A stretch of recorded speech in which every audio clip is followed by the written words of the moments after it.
皆さんこんにちは。ガジェットジェットのゆっけいです。各社2023年モデルの最新テレビの発表が続々とあって、当チャンネルでも一部メーカーの特集動画を上げていたんですけど、今回は実機レビューの動画です。すでにこちらにあるんですけど、当チャンネルでは初登場の TCL というメーカーから2023年最新の液晶ミドルレンジモデル C645 をご提供いただきましたので、こちらの画質面はもちろん音質面やゲーミング機能を詳細にレビューしていこうと思います。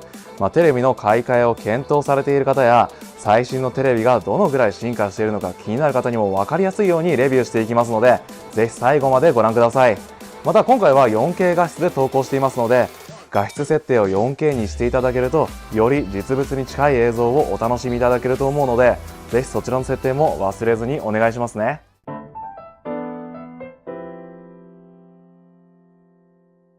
まずこの TCL は中国に拠点を置く総合家電機器メーカーで、テレビをメインに手掛ける世界的にも広く知られた会社です。日本市場に参入してきたのが少し遅かったために、日本での認知度はまだまだ高くはありませんが、2022年度のテレビの出荷台数としてはソニーやハイセンスといった競合を抑えて世界2位となり、海外でのシェア率および知名度がかなり高いテレビブランドなんですよね。今回ご提供いただいた C645 は75インチ、65インチ、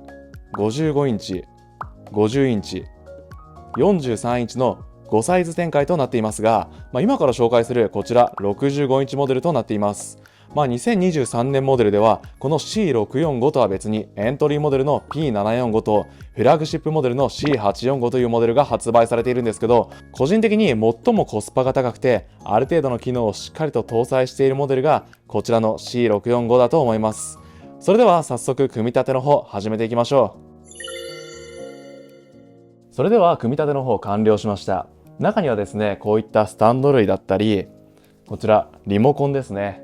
そしてこちらのリモコンに使う電池、そしてですねこちらの電源ケーブル、そして取扱説明書類が入っていました。それでは端子類の確認していきますね。上から HDMI 入力1、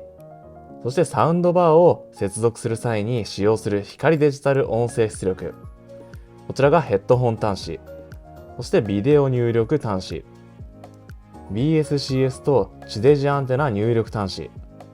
そして HDMI 入力2、こちらが HDMI 入力3ですね。そして最後に録画用の外付け HDD を接続するための USB ポートが搭載されています。また背面にはですね、有線 LAN を接続するためのイーサネットも搭載されていますね。続いてはリモコンの方を見ていきましょう。リモコン自体は非常にスマートな形状でオーソドックスなボタン配置になっています。こちら C645 にはですね Google TV 内蔵されているので、こちら音声検索をすることができる Google アシスタントボタンもついていますし、何より驚きだったのが各 VOD に直接飛ぶことのできる VOD のダイレクトボタンめちゃくちゃ多いんですよね。Netflix、Hulu、Unext、ABEMA、YouTube、FOD、Amazon プライムビデオ、TVer、そして TCL チャンネル、好きな VOD を設定することができるボタン1つと、計10個もダイレクトボタンがついているんですよね。やはりここは Google TV 搭載している強みが現れているなって思います。それでは続いて外観の確認をしていきましょう。ベゼルに関してはですね、1mm とやっぱりかなり細いですね。また下部のベゼルについてもスピーカー等も配置されておらず、非常にスマートな見た目になっていますね。テレビの厚さに関してもパナソニックのウォールフィットテレビとまではいかないものの、一番厚い箇所で約8センチとそこまで厚みを感じさせない全体的にスマートな外観だと思います。スタンドに関してはオーソドックスなメタルスタンドとなっていて 2way タイプのスタンドになっているみたいですね。今これ内側設定にしてるんですけど、もう一段階外側にも設置できるみたいなので、もし仮に今使用しているテレビスタンドが65インチ用ではなかったとしてもテレビ台を新しく購入する必要がなくなるので、ここら辺の仕様に関してはめちゃくちゃ親切ですよね。もちろんベサ規格に対応したネジ穴もしっかりとついているので壁掛け設置をすることもできます。それでは続いてテレビの画質について見ていきましょう。今 YouTube で 4K 映像を流してるんですけど、どうですかね。パッと見だと発色が豊かで結構綺麗な印象です。というのもこちら TCL では QLED というモデル名で展開されていて、クォンタムドット、つまりは量子ドットが搭載されているんですよね。量子ドットは直径の粒子を変えることで青色の波長を他の色の波長へ精密にコントロールできるという特性を持っていて、従来のフィルター方式と比較すると光のロスがかなり減ること、純度の高い色を放出してくれるというメリットがあります。量子ドットが搭載されているのといないとでは、色の再現性に大きな違いが出るので、この価格帯で量子ドットが搭載されているのは嬉しいですね。また使用されているパネル種別については非公開なんですけど、斜めから見た時に白くぼやっとしているので VA パネルを採用していると思われます。またこちら C645 シリーズには TCL 独自のアルゴエンジン2という映像エンジンが搭載されていてですね、地デジの放送の画質を 4K 相当にアップコンバートしてくれる機能だったり、スポーツ観戦には欠かせない残像低減機能など様々な高画質化技術を幅広く搭載しているんですよね。ただちょっと残念な部分があって、それが映像情報をゾーンごとに詳細に分析してくれるっていう、マクロディミングっていう機能なんですけど、分析するだけで LED が部分駆動してくれるわけじゃないらしいんですよね。とは言ってもネット動画を視聴している感じでは明暗もくっきりしていて、ある程度奥行き感が感じられます。逆に言うとここに LED 部分駆動が搭載されていたらもっとコントラスト上がったはずなので、ここら辺もうちょっと頑張ってほしかったですかね。また本機ではドルビービジョン、HDR10、HLG という3つの HDR 信号に対応しているので、Netflix や Amazon プライムビデオなどに収録されているある程度の映像コンテンツに対応できると思います。特に最近ではドルビービジョンに対応したコンテンツめちゃくちゃ出てきているので、ここに対応してくれたのは結構嬉しいですよね。続いてはこちら地デジ映像です。地デジ映像って一番よく見るコンテンツですし、この地デジ映像の良し悪しでテレビを選んでいる人多いと思いますが、画質はどうなんでしょうか。画質自体普通に綺麗ですね。ただこのように近づいてみると分かりますかね。これテロップ部分に多少ノイズっぽいものが載っている気がします。離れた場所から見ると全然気にならない程度ではあるんですけど、やはり最近のハイエンドモデル帯と比較してしまうと多少の差を感じてしまいますかね。ただですね、映像の色味に関しては個人的に結構好きな色味ですね。他のメーカーだと良くも悪くもリッチ感を強調していて、全体的に赤色がきつい傾向にあるんですけど、本機では元々の色を正確に再現してくれている感じがして、色の再現性に特化している気がします。長時間見ていても色のきつさを感じにくいですね。それでは続いて音質面の確認をしていきましょう。スピーカー自体は 10W のフルレンジスピーカーが2つ搭載されているのみなんですけど、立体音響規格のドルビーアトムスとロスレスオーディオである DTS-HD に対応しているんですよね。ここら辺の音声フォーマットがどの程度働いているのか実際に聞いてみましょう。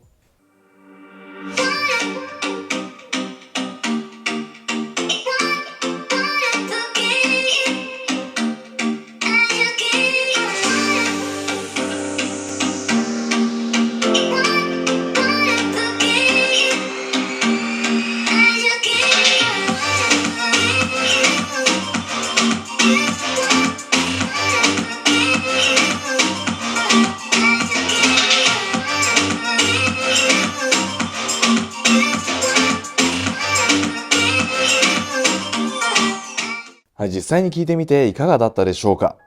正直なところ個人的にはめちゃくちゃいいって感じにはなれなかったですかね。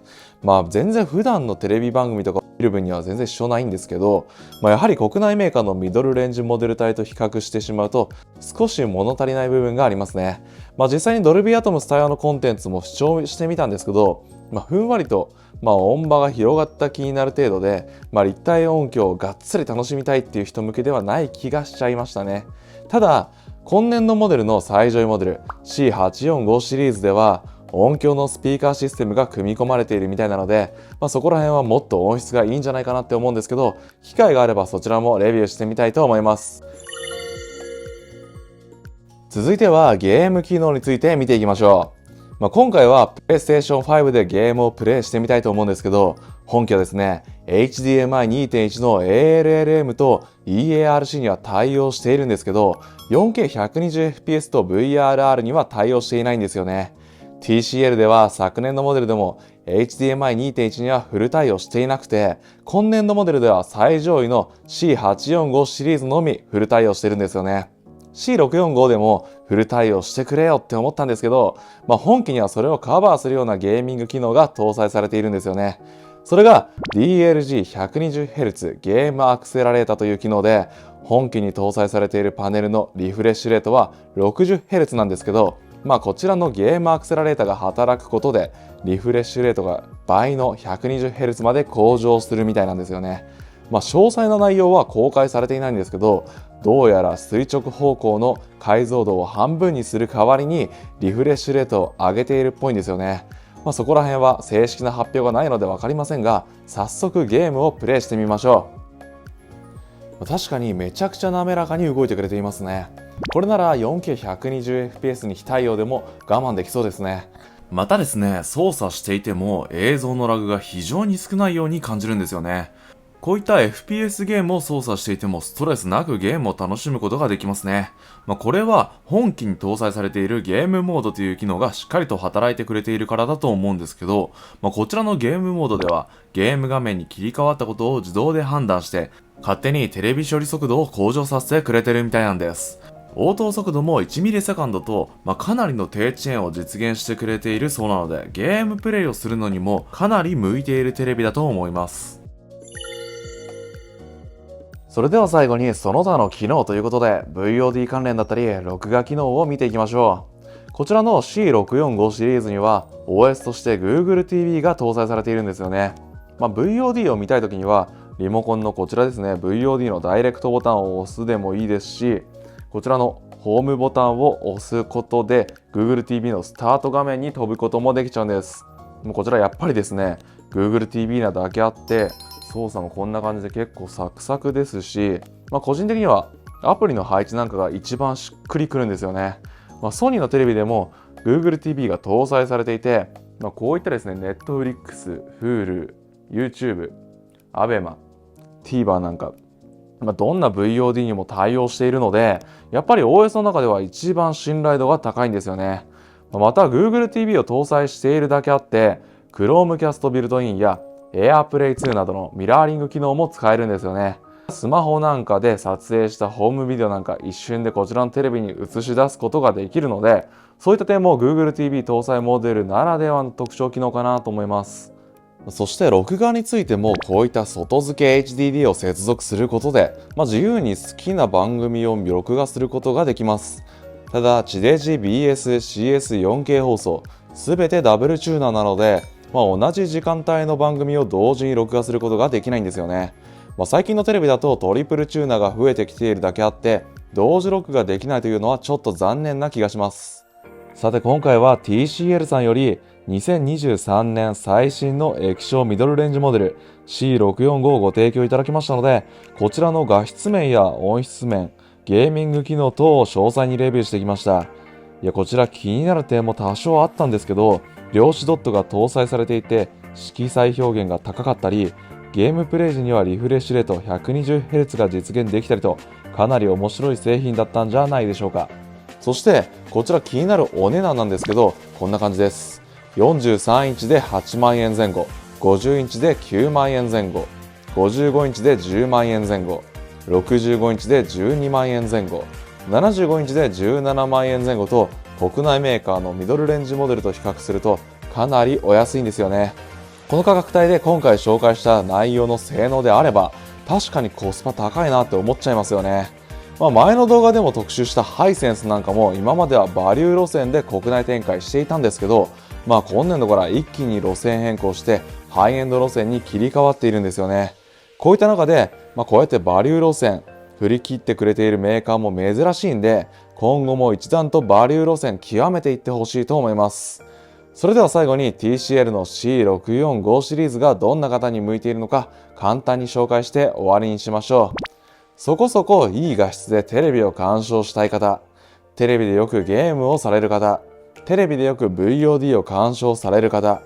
スマホの画面をテレビに映したい方におすすめです。少しでも気になった方は概要欄に商品のリンク貼っておきますので、そちらからチェックしてみてください。今後もガジェットの最新情報やレビュー動画なんかじゃんじゃん上げていこうと考えていますので、ぜひ今のうちにチャンネル登録の方よろしくお願いします。また今回の動画参考になった、分かりやすかったっていう方は高評価の方も忘れずにお願いしますね。それでは次回の動画でお会いしましょう。ガジェットジェットのゆうけいでした。